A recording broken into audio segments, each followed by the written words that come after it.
ইংল্যান্ডের লোক কষ্টে আছে, অন্যান্য দেশের তুলনা করলে আমরা আমরা তো সুখে আছি, ব্যস্ত আছি বলতে হবে।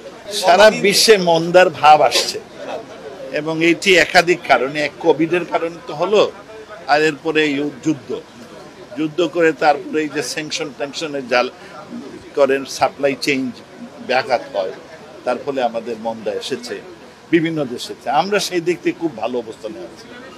আমরা এই দেশে গত বছর আমরা 6.94 আমাদের জিডিপি হয়েছে।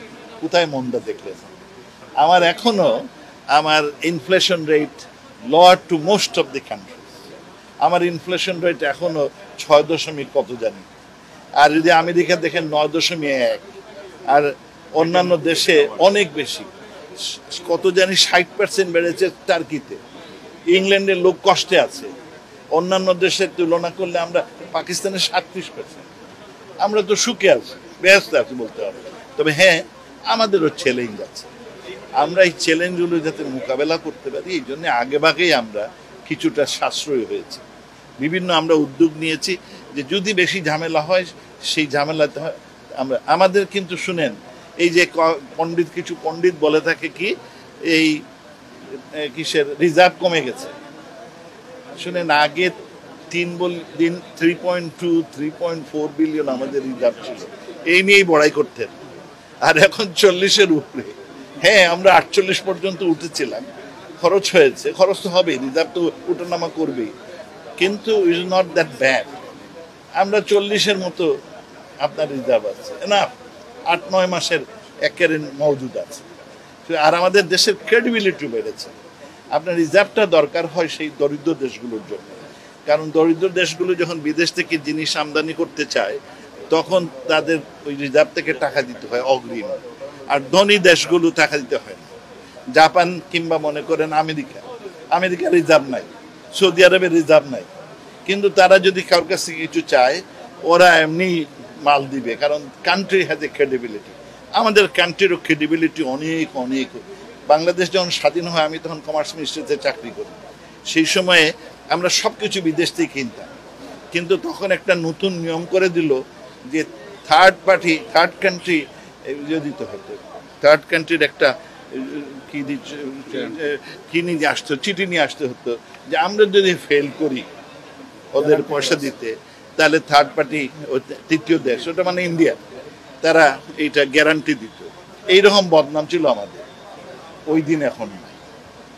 তখন আমাদের অবশ্য কিছু কিছু দেশ, জাপান টাপান, ওরা ওই রিকোয়ারমেন্ট চায় নাই, কিন্তু বড় বড় অনেক দেশ চেয়েছিল। তা আমাদের দুর্নাম নাই। এখন আমরা কোনোদিন কোনো পেমেন্টে ডিফল্ট করি, এই গরিব থাকা অবস্থায় কোনোদিন পেমেন্টে ডিফল্ট করি। এগুলো যারা বলে ইচ্ছে করে একটা আতঙ্ক সৃষ্টি করার জন্য বলে, আর আদারওয়াইজ যেমন শ্রীলঙ্কা বানানোর মতো অবস্থা, এইটা একটা মানে আতঙ্ক, অস্থিরতা সৃষ্টি করার জন্য। আপনার কারো বাড়ির খাওয়া দাওয়া কমছে বলেন, হ্যাঁ আমরাও ওয়ারিড, আমাদের সরকার, আমার সাথে আমার সহকর্মী আছেন মাহবুব ভাই, আমরাও ওয়ারিড। আমরা চাই না মুদ্রাস্ফীতি বাড়ুক, আমরাও চাই না চালের দাম বাড়ুক। আমরা মোর কনসার্ন অ্যাবাউট আমাদের দেশের জনগণের জন্য। এই আপনার রিজার্ভ বাদ দেন, আমি মোর কনসার্ন আমার চাল ডাল ঠিক মতো আছে কিনা, আমাদের সরবরাহগুলো আছে। একটু দাম বেড়েছে, আমরা চেষ্টা করব সহনশীল অবস্থায় কিভাবে। তেলের দামটা বেড়েছিল, আপনার খাওয়ার তেলের দাম বেড়েছিল, বিকজ আমরা তেল কিনতাম ইউক্রেন থেকে, ইডিবল অয়েল, সানফ্লাওয়ার, এগুলো আমরা কিনতাম এই ইন্দোনেশিয়ার থেকে। ইন্দোনেশিয়া হঠাৎ করে বন্ধ করে দিল সাপ্লাই দেওয়া, আর এইদিকে যুদ্ধ লাগলো, তাতে আমাদের সাপ্লাই একটু কম ছিল। এখন আমরা কিন্তু মোটামুটি একটা স্টেবল সিচুয়েশন। জ্বালানি তেলটা তো দাম অনেক বেড়েছে, আপনি জানেন 5-6 গুণ বেড়েছে। আর আমরা তো কিনি ক্যাশ টাকা দিয়ে, আমরা তো জ্বালানি নির্ভর দেশ, এইখানে আমাদের একটু ঘাটতি সমস্যা। আসসালামু আলাইকুম। যারা যেখান থেকে এই মুহূর্তে আমাকে দেখছেন এবং পরবর্তীতে দেখবেন, তাদের সবাইকে কৃতজ্ঞতা, ভালোবাসা এবং শ্রদ্ধা জানাচ্ছি। ছাত্র যুব জনতার দাবি বাস্তবায়নের যেই ইতিহাস, সেই ইতিহাসের 52, ইতিহাসের 71,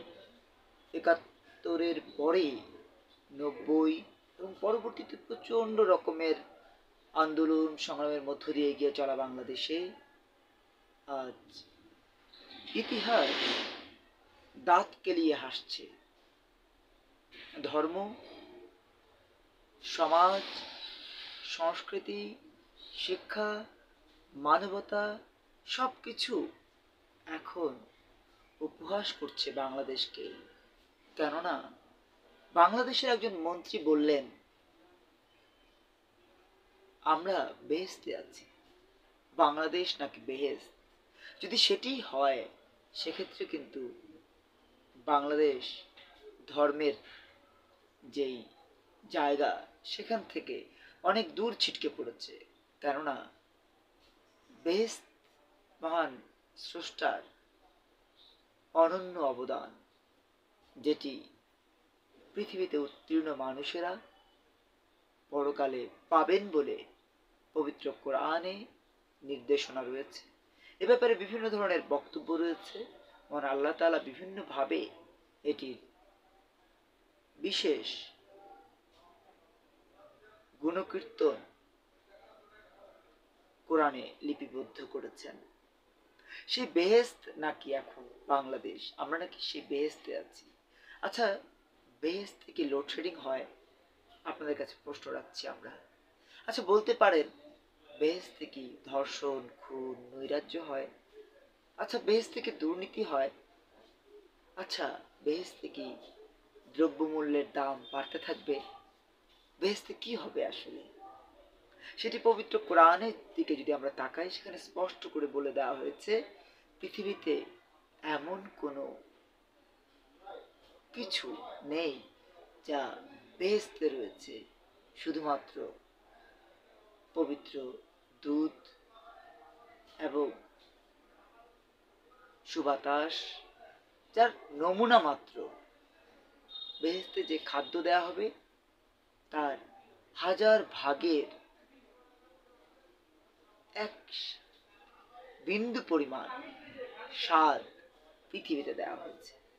সৌন্দর্যের 1,00,000 ভাগের 1 ভাগ পৃথিবীতে দেওয়া হয়েছে। আর বাংলাদেশ সেই পৃথিবীর অপরিসীম সৌন্দর্যের, অপরিসীম মুগ্ধতার সম্পূর্ণ বিপরীত জায়গায় যেখানে অবস্থান করছে, সেখানে বাংলাদেশকে বলা হচ্ছে বেহেশত। ধর্ম কি তিনি মানছেন?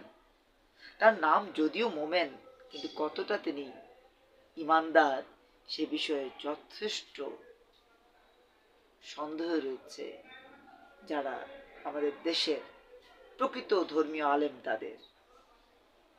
কেননা একজন ধর্মীয়